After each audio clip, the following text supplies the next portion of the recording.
ಇತಿಹಾಸನ ರಚನೆ ಮಾಡಿದ್ದಾರೆ. ಅದಕ್ಕೆ ಏನು ಅವ್ರಿಗೆ ರಾಜೀನಾಮೆ ಕೊಡ್ಸಿದ್ದೀರಾ, ಅದಕ್ಕೆ ತುಂಬಾ ತುಂಬಾ ಧನ್ಯವಾದಗಳು.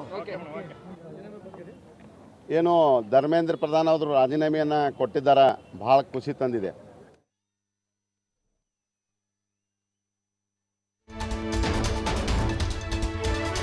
ರಾಜೀನಾಮೆ ಬಳಿಕ ಧರ್ಮೇಂದ್ರ ಪ್ರಧಾನ್ ಎಕ್ಸ್ನಲ್ಲಿ ಟ್ವೀಟ್ ಮಾಡಿದ್ದಾರೆ.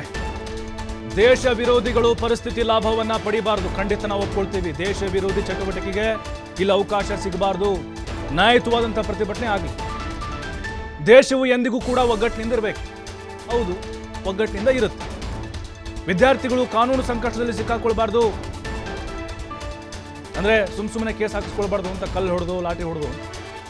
ವಿದ್ಯಾರ್ಥಿಗಳು ಅಧ್ಯಯನ ವೃತ್ತಿ ಜೀವನಕ್ಕಾಗಿ ಗಮನ ಕೊಡಬೇಕು. ಇದೇ ಕಾರಣಕ್ಕಾಗಿ ನಾನು ರಾಜೀನಾಮೆ ನೀಡ್ತಾ ಇದ್ದೇನೆ.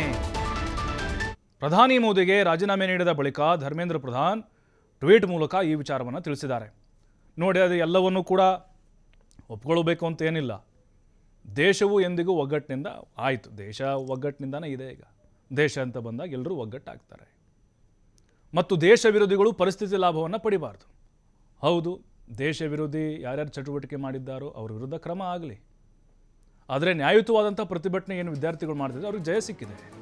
ಮತ್ತು ಯಾರ್ಯಾರಿಗೆ ಅಲ್ಲಿ ಏಟು ಬಿದ್ದಿದೆಯೋ, ಯಾರ್ಯಾರು ಸುಮ್ಮನೆ ಅಲ್ಲಿ ಪೊಲೀಸರು RAFನವರು ವಿದ್ಯಾರ್ಥಿಗಳಿಗೆ ರಕ್ತ ಬರೆಸಿದಾರೋ ಅವ್ರ ಮೇಲೂ ಕೂಡ ಶಿಕ್ಷೆ ಆಗಬೇಕಲ್ವಾ.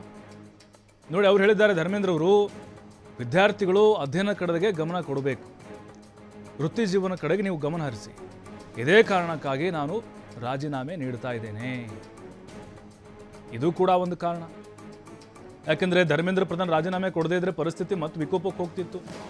ಮತ್ತು ಲಕ್ಷಾಂತರ ಸಂಖ್ಯೆಯಲ್ಲಿ ಯುವ ಸಮೂಹ ದೆಹಲಿ ಕಡೆಗೆ ಬರ್ತಿತ್ತು. ಮತ್ತು ಜಂಜಿ ಹೋರಾಟ ಬೇರೆ ಥರನೇ ಹೋಗ್ತಿತ್ತದು. ಆ ಕಾರಣಕ್ಕೋಸ್ಕರ ಕೇಂದ್ರ